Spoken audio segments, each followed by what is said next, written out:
RCB versus Rajasthan Royals ವಿರುದ್ಧ ನಡೀತಿರುವಂತ ಈ ಒಂದು ಪಂದ್ಯ ಚಿನ್ನಸ್ವಾಮಿ ಸ್ಟೇಡಿಯಂ ಬೆಂಗಳೂರಲ್ಲಿ ನಡೀತಾ ಇದೆ. ಈ ಒಂದು ಪಂದ್ಯ RCB ಗೆಲ್ಲಲೇಬೇಕು. ಯಾಕಂದ್ರೆ ಆಡಿರುವಂತ 8 ಪಂದ್ಯದಲ್ಲಿ ಟೋಟಲ್ ಆಗಿ 5 ಮ್ಯಾಚ್ ಗೆದ್ದು 3 ಸೋತಿದೆ. ಅದು 3 ಸೋತಿದ್ದು ಬೆಂಗಳೂರಲ್ಲಿ.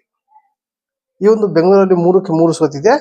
ಬಂದಿರುವಂತ ಈ ಒಂದು ಚಿನ್ನಸ್ವಾಮಿ ಸ್ಟೇಡಿಯಂಗೆ ಬಂದಿರುವಂತ ಫ್ಯಾನ್ಸ್ಗೆ RCB ಫ್ಯಾನ್ಸ್ಗೆ 3 ಮ್ಯಾಚ್ ನಲ್ಲಿ ಕೂಡ ನಿರಾಸೆ ಆಗಿದೆ. ಈ ಒಂದು 4ನೇ ಮ್ಯಾಚ್ ನಲ್ಲಿ ಈ ಒಂದು ಗ್ರೌಂಡ್ ಅಲ್ಲಿ ಗೆಲ್ಲೇಬೇಕು. RCB ಗೆದ್ರೆ ಅಭಿಮಾನಿಗಳಿಗೆ ತುಂಬಾನೇ ಖುಷಿ ಆಗುತ್ತೆ ಫ್ರೆಂಡ್. ಇಲ್ಲ ಅಂದ್ರೆ ಸ್ವಲ್ಪ ಬೇಜಾರ್ ಆಗುವಂತ ಚಾನ್ಸಸ್ ಇರುತ್ತೆ RCB ಫ್ಯಾನ್ಸ್.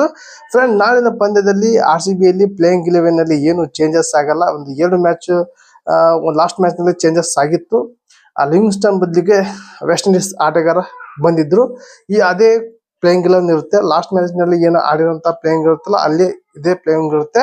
RCB ಲಾಸ್ಟ್ ನಲ್ಲಿ ಚೆನ್ನಾಗಿರುವಂತ ಪರ್ಫಾರ್ಮೆನ್ಸ್ ಕೊಟ್ಟಿತ್ತು.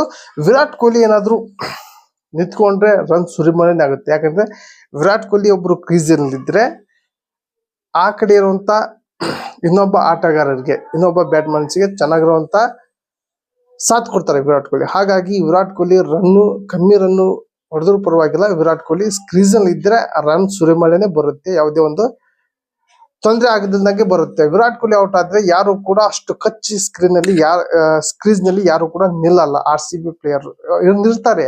ಹೊಡಿಬಡಿ ಆಟ ಯಾವ ಮೂಮೆಂಟ್ ಅಲ್ಲಿ ಹೇಗೆ ಆಡ್ಬೇಕು ಅನ್ನೋದು ಕೂಡ RCB ಪ್ಲೇಯರ್ ನಲ್ಲಿ ಸ್ವಲ್ಪ ಗೊಂದಲ ಇರುತ್ತೆ. ಇಲ್ಲಿ ವಿರಾಟ್ ಕೊಹ್ಲಿ ಒಬ್ರು ನಿಂತ್ಕೊಂಡ್ರೆ ಸಾಕು, ಬಿಗ್ ಟಾರ್ಗೆಟ್ ಬರುತ್ತೆ. ಇಲ್ಲಾಂದ್ರೆ ಚೇಜಿಂಗ್ ನಲ್ಲಿ ಕೂಡ ಆರಾಮಾಗಿ ಚೇಸ್ ಮಾಡುವಂತ ಅನುಕೂಲ ಮಾಡಿಕೊಡ್ತಾರೆ ವಿರಾಟ್ ಕೊಹ್ಲಿ. ಅದೇ ರೀತಿ RR ತಂಡ ಲಾಸ್ಟ್ ಮ್ಯಾಚ್ ಗೆಲ್ಲುವಂತ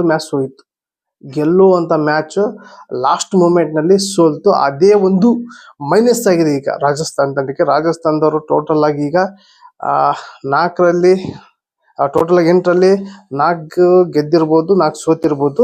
ಎಕ್ಸಾಕ್ಟ್ ಆಗಿ ಹೇಳಕ್ಕಾಗಲ್ಲ. 3 ಏನೋ ಗೆದ್ದು 5 ಸೋತಂಗ್ ಆಗಿದೆ, ಹೇಳಕ್ಕಾಗಲ್ಲ. ಅದು ಕೂಡ ಸ್ವಲ್ಪ ಗೊಂದಲ ಇದೆ ನಿಮಗೆ. ಈ ಒಂದು ಮ್ಯಾಚ್ ನ RR ತಂಡನೂ ಕೂಡ ಗೆಲ್ಲಲೇಬೇಕಂತ ಪರಿಸ್ಥಿತಿಯಲ್ಲಿ ಇದೆ. ಯಾಕಂದ್ರೆ ಇಲ್ಲಿ ನಾಳೆ ಆಡುವಂತ ಮ್ಯಾಚ್ ನಲ್ಲಿ ಸಂಜು ಸ್ಯಾಮ್ಸಂಗ್ ಆಡಕ್ಕೆ ಬರಲ್ಲ ಅಂತ ಒಂದು ಮಾಹಿತಿ ಬರ್ತಾ ಇದೆ. ಅದು ಇನ್ನು ಕನ್ಫರ್ಮ್ ಇಲ್ಲ. ಅವ್ರಿಲ್ಲ ಅಂದ್ರೆ ಮತ್ತು ಕೂಡ ರಿಯಾನ್ ಪರಗ್ ಕ್ಯಾಪ್ಟನ್ ಆಗಿ ಆಡ್ತಾರೆ. ಇಲ್ಲಿ ಮೇನ್ ಮ್ಯಾಟರ್ ಆಗೋದೇ ಹಿಟ್ ಮೇರ್ ನ ಲಾಸ್ಟಿಗೆ ಕಳಿಸ್ತಾ ಇದಾರೆ.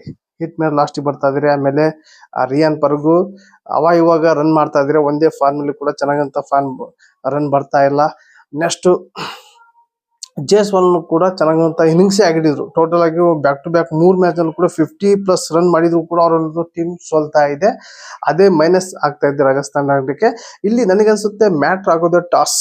ನಾಳಿನ ಪಂದ್ಯದಲ್ಲಿ ಚಿನ್ನಸ್ವಾಮಿ ಸ್ಟೇಡಿಯಂ ನಲ್ಲಿ ಯಾರು ಟಾಸ್ ಗೆಲ್ತಾರೋ ಅವರಿಗೆ ಈ ಒಂದು ಮ್ಯಾಚ್ ಗೆಲ್ಲೋಕೆ ಅನುಕೂಲ ಆಗಿದೆ. ಯಾಕಂದ್ರೆ ಟಾಸ್ ಗೆದ್ದವರು ಮೊದಲಿಗೆ ಬೌಲಿಂಗ್ ಆಯ್ಕೆ ಮಾಡ್ಕೊಂತಾರೆ.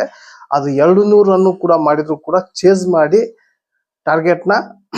ಗುರಿ ಮುಟ್ಟುವಂತ ಟಾರ್ಗೆಟ್ ನ RCB ಕೊಡಬಹುದು ಟಾಸ್ ಗೆದ್ರೆ. ಫಸ್ಟ್ ಬ್ಯಾಟಿಂಗ್ ಮಾಡಿದ್ರೆ ಏನಾದ್ರು 220 230 ರನ್ ಮಾಡಿದ್ರೆ ಮಾತ್ರ ಡಿಫೆಂಡ್ ಮಾಡೋಕೆ ಆಗುತ್ತೆ RCB ಕೈಯಿಂದ. ಫ್ರೆಂಡ್, ಟೋಟಲ್ ಆಗಿ ನಾಳಿನ ಪಂದ್ಯ RCB ಗೆಲ್ಲಬೇಕು. ಗೆಲ್ಲುವಂತ ಒತ್ತಡ ಇದೆ. ಇಲ್ಲಿ ಟಾಸ್ ಇಂಪಾರ್ಟೆಂಟ್ ಆಗುತ್ತೆ RCB ಗೆ. ಫ್ರೆಂಡ್, ಟೋಟಲ್ ಆಗಿ ನಾಳೆ ಪಂದ್ಯದಲ್ಲಿ ವಿರಾಟ್ ಕೊಹ್ಲಿ ಎಷ್ಟು ರನ್ ಮಾಡ್ತಾರೆ ಅಂತ ಕಮೆಂಟ್ ಮೂಲಕ ತಿಳಿಸಿ. ಈ ವಿಡಿಯೋ ಇಷ್ಟ ಆದರೆ ಒಂದು ಲೈಕ್ ಕೊಡಿ. ಈ ವಿಡಿಯೋ ನಿಮ್ಮ ಫ್ರೆಂಡ್ಗೆ ಶೇರ್ ಮಾಡಿ ಅಂತ ಹೇಳಿ ಎಂಡ್ ಮಾಡ್ತಾ ಇದೀನಿ. ಮತ್ತೆ ಅಂತ ತಿಳಿಸಿ. ಟೇಕ್ ಕೇರ್, ಬಾಯ್.